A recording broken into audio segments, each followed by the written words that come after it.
Behind the Brand takes an inside look at the people that are making things happen. From up-and-coming entrepreneurs to the big guys, we show you how they go about their business. Meet the innovators with the know-how and vision to succeed. Get behind the brand.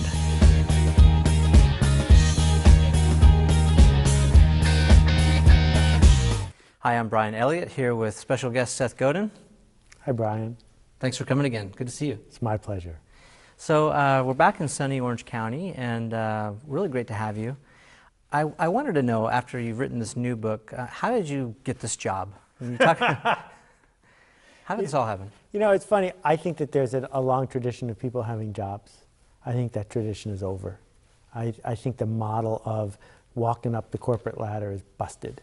And this notion that you have a job doesn't really make a lot of sense. I mean, if you work on the candy assembly line putting truffles in the box, that's a job. Yeah. But if you have almost any white-collar job, almost any job where you get access to the internet, almost any job where there isn't a list of what you do all day, you don't really have a job. You have an opportunity.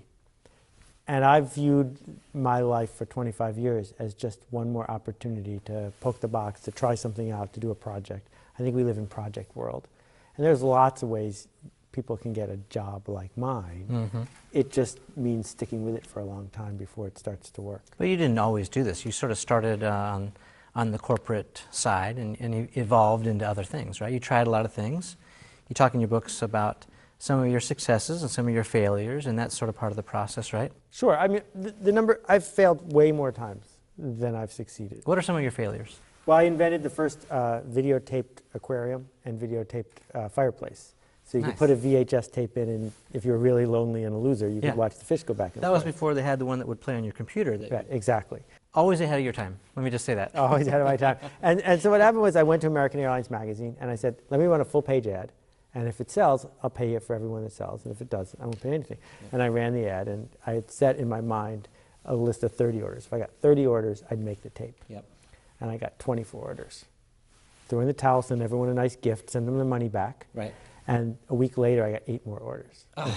And then I had to send those back. And you know, that's a failure. And I launched books that failed. I did a book called Email Addresses of the Rich and Famous. And Roger Ebert got really mad at me. And, I made videotapes that didn't work and books that didn't work. My lesson was, if I fail more than you do, I win. Because built into that lesson is this notion that you get to keep playing. If you get to keep playing, that means you get to keep failing. And sooner or later, you're going to make it succeed. The people who lose are either the ones who don't fail at all and get stuck, or the ones who fail so big they don't get to play again. Right. You talk about in the new book, Poke the Box, we'll get to that in a minute, about this calculation of, you know, the risk being more expensive than the opportunity, right? Right. So, you know, if you're talking to a pacemaker assemblyman or an airline pilot, they don't try stuff. They don't say, I wonder what happens if I do this. Right. And we're really glad that they don't do that, because the cost of failing is greater than the cost of discovering what works and what doesn't. Right. But almost no one I know builds pacemakers, and I don't know any airline pilots. Most of us now live in a world where the kind of failure I'm talking about isn't fatal at all. Right. That if you post a blog post and it doesn't resonate with people, post another one tomorrow. Yeah. If you tweet something and no one retweets it, tweet again in an hour. That if you're just obsessed with always doing what everyone else is doing because you're afraid of someone saying, you failed, then you're in really big trouble. Right. A lot of people watching this are small business owners, they're entrepreneurs, or they're working for the man and they've got something in the back of their mind that they want to try. What's your message to them about jumping out there, taking a risk?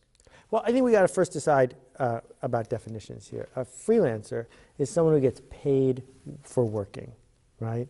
That a graphic designer might be a freelancer. That means the more you work, the more you get paid. An entrepreneur gets paid while they sleep. They build a business bigger than themselves, and she gets paid even when she's not there. And she uses someone else's money to get big. When freelancers act like entrepreneurs and entrepreneurs act like freelancers, chaos ensues. It's not a good idea. Yeah. And if you have a job with a boss, you need to think about whether your boss is asking you to do a set of tasks. Because if your boss is, they're going to try to find someone cheaper than you to do them, which is not good. Right. Or is your boss asking you to solve interesting problems? And if that's the case, now you have your work cut out for you.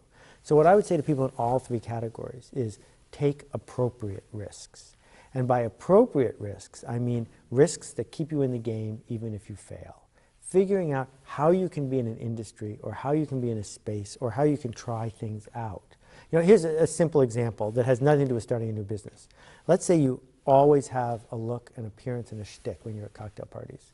Well, go buy a ticket to some charity gala where you don't know anyone. Wear a completely different outfit. Try a completely different shtick and see what happens. Yeah, there's no risk in that, right? Right. What's the worst that'll happen? You're not going to end up in the newspaper. Right. And you're going to discover, oh, when I look people in the eye, they're nicer to me.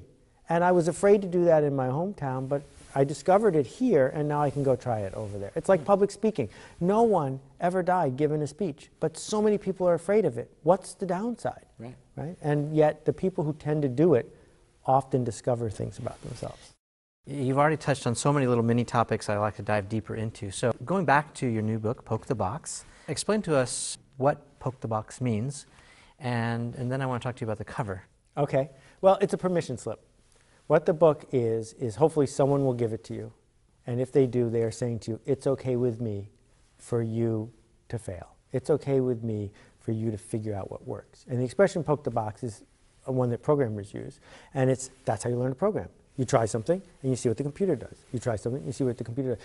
Programmers don't get bummed out when their code doesn't run. They just make a change and they do it again. So it's all about exploring and trying new things. Exactly. And this might work. And similar to maybe a chef might try a different recipe and different ingredients to see. So why a book? I mean, the book's only 85 pages long. And the purpose of the book is books have impact. They have more impact than YouTube videos. They have more impact than, you know, a 5-minute podcast. Yeah. That what a book does is it hits you over the head again and again, and then you can leave it on the shelf or leave it on the desk, and it reminds you that it's okay to do these things. Yeah. And you can pass it on. And you can pass it on. So our book comes in a 5-pack. It comes in a 52-pack, because I'm hoping some people will read it and go, everyone in my company needs to read this. They can buy 52 of them in a clever box and leave it on the receptionist It can fit in your desk. back pocket. It's small enough. There you go. Tell me about the cover. So I don't think I can remember a book that didn't have any words on the front. It's just Bingo. We invented it's an icon. Right. So not only is this my next book, I've invented a whole publishing company. Yeah. I try to take my own advice, and my advice here is poke the box. So I'm poking not by going back to my old publisher and taking a bunch of money, which would be easy, but to say, what if I reinvented publishing altogether?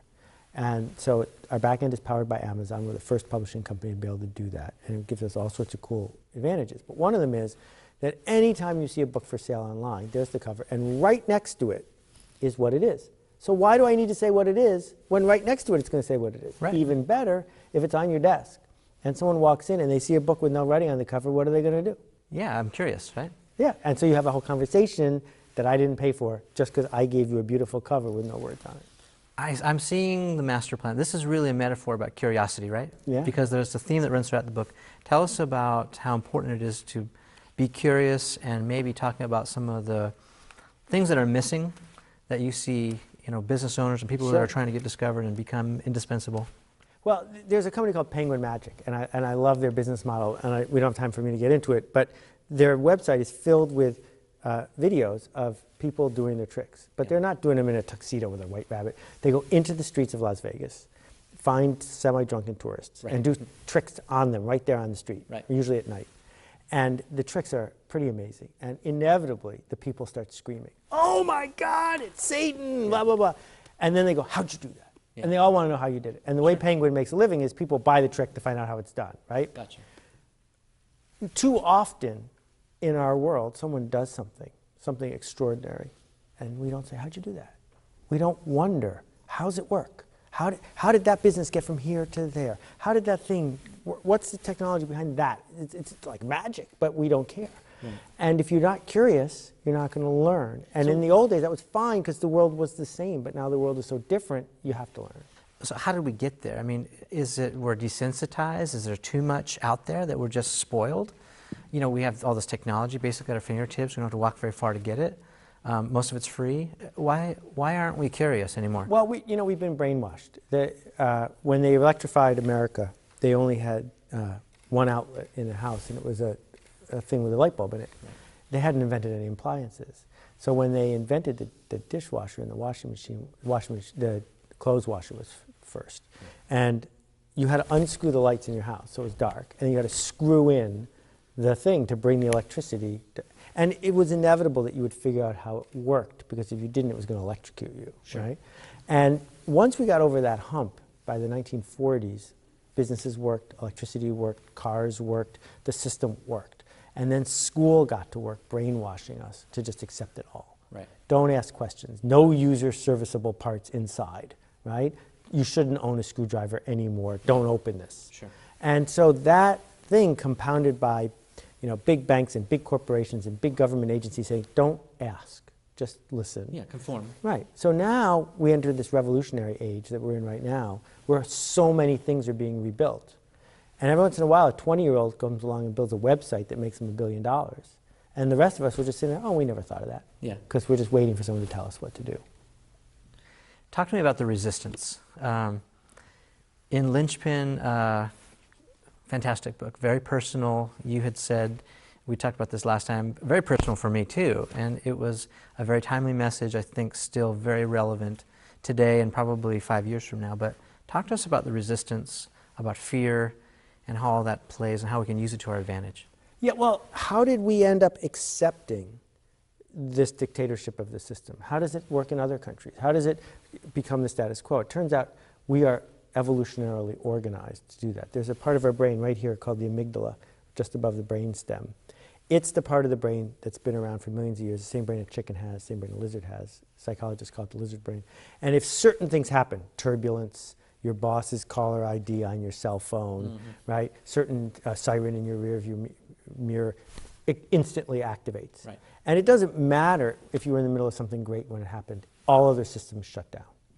And so what we do in school is, in order to get a kid through 12 years of it, the teachers discovered the shortest shortcut is just activate that. Every time you activate that, the kid will become compliant. So we set up this system, and then we hire people, and we say, do this or you're fired. Right. And in our head we say, fired, no job. I'll never get another job. I'll run out of unemployment. I'll become homeless. I'll die. So the boss says something, and we immediately associate that with dying. And so this brainwashing system was in place for a really long time. And you can come to power and become a dictator with it. You can also become a boss or a teacher or a parent using that system, which is all great unless a revolution comes. And when the revolution comes, the people who can figure out how to shut down their amygdala long enough are able to succeed. And so that's why Silicon Valley works, because everyone is sitting around reassuring themselves that they should be calm, where everyone else in the world is freaking out. They're going, oh, let's build something new here. Well, yeah, and the problem is that we've been punished so much for trying new things, right, that we've been conditioned not to do it, right? Right, and then we start punishing ourselves, and that's what I'm talking about. Right now, you're actually not being punished that much to try new things. Right. Right now, it's easier to start a business today than any time in history.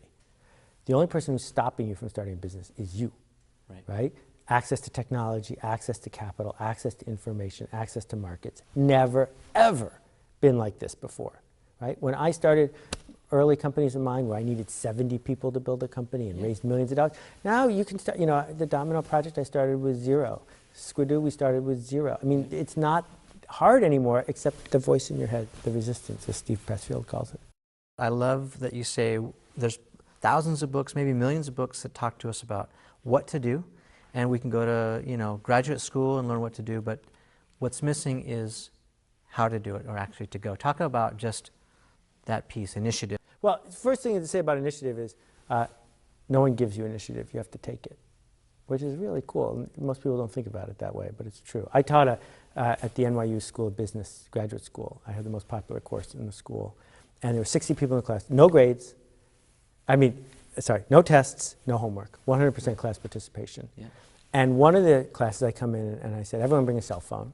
And I called people up one at a time, and I gave them a phone number of someone, and I said, call this person and sell them a subscription to Time magazine while everyone in the class watches you. Now, tell me exactly what the downside is here. They'll hang up on you. Yeah. Right? But if you don't call, I'm going to give you an F. Right. 1/3 of the class wouldn't make the call. Really? Because the act of having to talk extemporaneously to a stranger in front of the class was so overwhelming to people who had never, ever been asked to take initiative that they just shut down. I mean, the way you get to the second year at the Stern School of Business is you get A's from the time you're in 3rd grade. Yeah. And the way you get A's is you just say, What are the instructions? What does this do? What do you need me to follow? Yeah, Exactly. conformity. Yeah. How does this idea, I'm just curious, because I spent some time working in Japan. There's a country that is all about conformity for a good reason, right? Geography demands it, right? They all have to live close quarters, and it's busy, and so it's ingrained in their culture. Does this work in other places? Yeah, you see, let's compare Singapore and Japan. Japan's in real trouble, right? Japan's in trouble because the conformity thing isn't working. It didn't work at Sony, and it doesn't work internally for a lot of companies, because if all you're going to do is what you did before, and there isn't a Deming or somebody else with a new map, right, it's really tough. Singapore is just as crowded as Japan, but Singapore, the government there says, we're not going to give you a lot of other freedoms, but we're going to give you the freedom, and we're going to insist that you guys go poke. You go figure out how to fail at this business and this business and this business, and that's what they built the country for. Right. So I think that, all around the world, what they figured out in China is they're saying, we don't want to be the low-cost producer of other people's junk. That's not where we're going to end up. So they keep trying to move up, and so they're inventing stuff, whether it's solar power, new ways to make cars, et cetera, that isn't about waiting for someone in the United States to fax them the plans. Right. And so we're losing that because we're lulling ourselves into believing that we're the only people in the world who know how to take initiative, when in fact we're learning that all we know how to do is watch the Super Bowl. That works, especially in Singapore, when the higher-ups are giving you permission. Right. So I guess my question is, if you're at the bottom of the totem pole, then we have folks at the top of the totem pole who may be, the roadblocks. Who should we go after first to convince? I mean, is it really just about us? Is it be the change you want to see in the world, whether you're at the top or the bottom? Well, see, the whole "my boss won't let me" thing is a problem. And I start with this. If you're saying that if you go to your boss and say, may I do blah, blah, blah, that your boss says no. Well, of course she says no. She says no because what you're really saying is, if I do this and it fails, it'll be your fault. Right. And if it succeeds, I get the credit. Okay? Yeah. No boss will do that. Yeah. So that's a crutch. And it could be the HR department, too, saying, you've got to write with pens that only have blue ink or whatever. They might, but that's the second part. If you truly work in an organization that will not let you take even a little initiative, you ought to try to get fired. Because, first of all, I don't think you really work in an organization like that. Right. But if you do, why are you wasting today and tomorrow and the next month and the next 6 months doing that? Oh, maybe it's, and I've talked to a lot of people about this, maybe it's just in our minds. Maybe it's the that's where it is. Yeah. That's exactly what it is. We feel stuck. So, for example, when I worked at my only real job at Spinnaker Software, it was a real company back in the day when there were real companies with real jobs. But I did things like, on Christmas Day, when most of the people who were buying educational computer games were opening their educational computer games, I came in and answered the phones instead of having no one answer the phones. Because it was fun. 3 hours of helping kids on Christmas morning, talking to them, blah, blah, blah. Well, was someone going to fire me for doing that? Was I in any company? Can you imagine getting fired for doing that? So 2 weeks later, when you're at a meeting and someone's talking about rewriting the manuals, you can say, well, when I was answering the phones and I talked to 200 people, everyone in the room sits there quietly because you're now the expert. Right. Why are you the expert? Because you figured out what to say when you answered the phone, and you're the only person in the room at your level who's ever talked to a customer, and you've talked to 200 of them. What does that cost? Yeah. Right? And so the point is that we all have so many more degrees of freedom than we give ourselves credit for. Even if you're a waitress at Denny's, you can figure out how to be the waitress they will miss if you're gone. Yeah. And if, the napkins are out of place, or, you think we should have shinier spoons, you can take care of that. Yeah. It is about picking yourself. Right. And, every once in a while you hear the case of, some waitress who got a $10,000 tip because some guy had come in so often. Yeah. And, finally he said, thank you, right? Now, she's not doing it for the $10,000 tip. She's doing it because discovering how to smile differently or talk differently to make the patron have an engagement with you, that's your real job. Your job is not to bring the eggs from one place in the restaurant to the other. They can do that themselves at a buffet. They're coming because you are a human being. And what human beings do is art, is new stuff, is connection. And this humanity is what has been boiled out of us. And what we're seeing is it's coming back in. Right? There's this phrase that's been ringing around my head all day today, which is, Tom Peters wrote a magazine story years ago called The Brand Called You. That was brilliant. And it totally changed the way people thought of branding. Mm-hmm. But my new thing is, I'm not a brand. You are not a brand. You're a person. And there's a big difference between being, Dell and being Michael Dell. Right. And I think that we're now entering this world where it's okay to be a person again. Excellent. Seth, as always, thank you so much for being here with us. Appreciate you coming here, and great talking with you always. Well, I just want to say, I think the community needs to recognize the fact that you're out there poking every day, that you're not sitting there following a map. It's all about how you can connect with people, how you can bring them up. And I think that there's not enough of that in the world, so I thank you for doing it. My pleasure. Thank you so much.